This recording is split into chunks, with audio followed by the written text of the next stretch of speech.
গত সপ্তাহ থেকে এই সপ্তাহ পর্যন্ত প্রায় 3 দিন 3 রাত অনশন করতেছেন।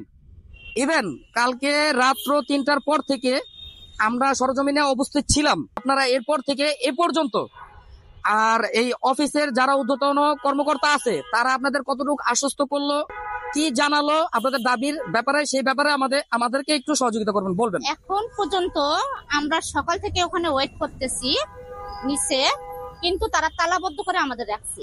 বাইরে যারা আছে ভিতরে যাইতে দিচ্ছে না, ভিতরে যারা আছে বাইরে হইতে দিচ্ছে না। আমরা সবাই ডিজি স্যারের রুমে চলে গেছি, মানে পাশে রুমের সামনে গেছি যে, কিন্তু না, ওরা আমাদের কোনো প্রকার ওখানে মানে থাকতে দিবে না। তারপর পুলিশ আসলো, হুমকি দিচ্ছে, বলতেছে কি এখন ওনারা হুমকি কি দিচ্ছে, আপনাদের আমরা মাঠ করে রাখছি, চাকরিটা আপনাদের হইতে দিব, দেখেন ভালো করে আমরা আপিল করবো আবার। কিন্তু ওনারা এক টাইমে বলছে যে আমরা কোনো আপিল করব না। আমরা যে এতগুলো মেয়ে এখনো ডিজি স্যারের রুমের সামনে আছি, স্যার এখনো আসেনি। আমরা মেয়ে হয়ে আর কত কি করব বলেন। এখন বর্তমানে আপনাদের মানে যে দাবির ব্যাপারগুলো আমরা বুঝলাম, সরকারের কাছে আপনাদের কি চাওয়া পাওয়া আছে বর্তমানে? আমাদের এখন দাবি হচ্ছে ওনারা যেহেতু আপিলই করবে, তাহলে আমাদের 5 বছর ফিরায় দেখ, আর মাতৃত্বটা আমাদের ফিরায় দেখ।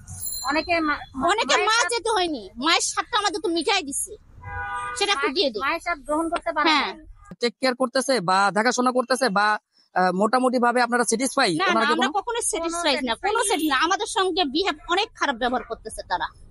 তাহলে সর্বশেষ ইমিডিয়েট আপনারা কি চাচ্ছেন? আমরা চাচ্ছি আমাদের দাবি তারা মেনে নেয়। আমরা 1 সেকেন্ড সেখানে রাখবো না।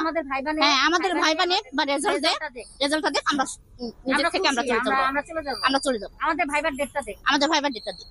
আপনাদের এই যে এই দাবিটা, এটা কত বছর যাবত চলমান আছে? এটা হচ্ছে 2020 সালের নিয়োগ, আর পরীক্ষা হয়েছে 23 সালে। প্রায় 5 বছর থেকে আমরা এটার ভোগান।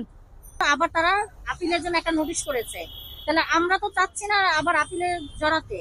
তাহলে ওনারা কেন এটা ঝুলিয়ে রাখার চেষ্টা করতেছে? আর ওনাদের ফিল্ডে নাকি লোকও নাই, তাইলে ওনারা কাজ করবে কিভাবে? আর আমরা যে 5 বছর মাতৃত্বের স্বাদ গ্রহণ করতে পারলাম না, আমি গ্রহণ করতে পারি নাই। বিশেষ করে অনেকে অ্যাবর্শন করেছে, অনেকের সংসার ভেঙে গেছে, মানে আরো কত মানুষের জীবনে অনেক হাহাকার, যেগুলা না বলা কথা। এগুলো তো অনেক সময় অনেকে প্রকাশ করে না, মানুষ খারাপ বলবে বা দেখতে খারাপ লাগবে। এখন যার ভুক্তভোগী, মানে একমাত্র ভুক্তভোগী, সেই দুঃখটা বুঝে, মানে চোখের পানি অঝরে ধরতেছে। এই দুঃখ তার অধিদপ্তর দেখছে না, মন্ত্রণালয় দেখছে না। আমাদের শেষ দাবি হচ্ছে যে ওনারা আমাদের দাবিটা মেনে নিক, আমরা এখান থেকে নিজের থেকে সরে যাব, বুঝছেন। আমরা চাচ্ছি না এটার মধ্যে কোনো ঝামেলা বাঁধাইতে। ওনারা বলে যে মাঠ পর্যায়ে লোক নাই, কিন্তু তারা কেন এরকম করতেছে বলেন? আজকে যে সারাদিন আমরা বসে আছি, বলে কি ডিজি স্যার আসবে কিনা এটা আমরা নিজেও জানি না।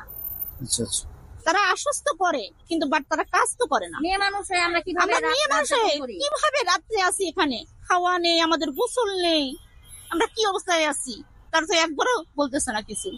তারা খুব মানে বিহেভ এমন করতেছে, বলতেছে যে আপনারা চলে যান।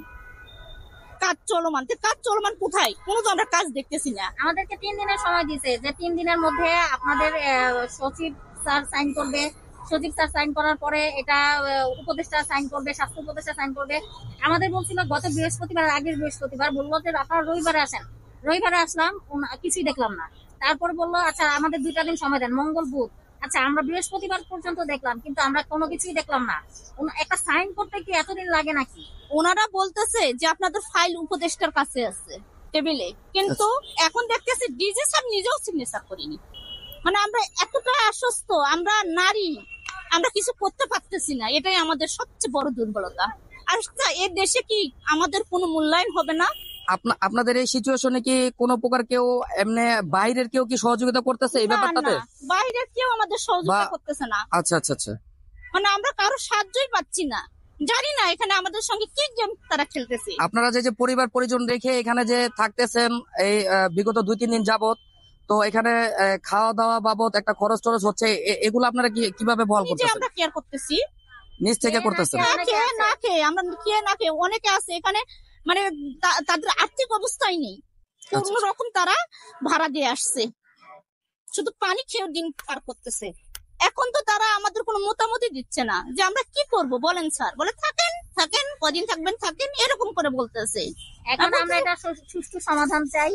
সমাধানের মাধ্যমে কিভাবে এটা আমাদের এটা নিষ্পত্তি করা যায়, দ্রুত ভাইবা নেক, আমাদের রেজাল্ট দেখ, আমরা একটা পজিশনে যাই, বিশেষ করে আমাদের চাকরিটা হোক, আমার না হোক, 1080 জনের চাকরি হোক, কিন্তু আমরা এটা থেকে মুক্তি চাই। আমরা সর্বশেষ কথা, আমরা এটা থেকে মুক্তি চাই, আর এটা ঝুলন্ত আমরা রাখতে চাচ্ছি না। তারা আমাদের এইভাবে মিথ্যা আশ্বস্ত থেকে অন্তত বিরত থাকুক। আমরা অনেক হয়রানি হয়েছি, আর হয়রানির শিকার হতে চাচ্ছি না।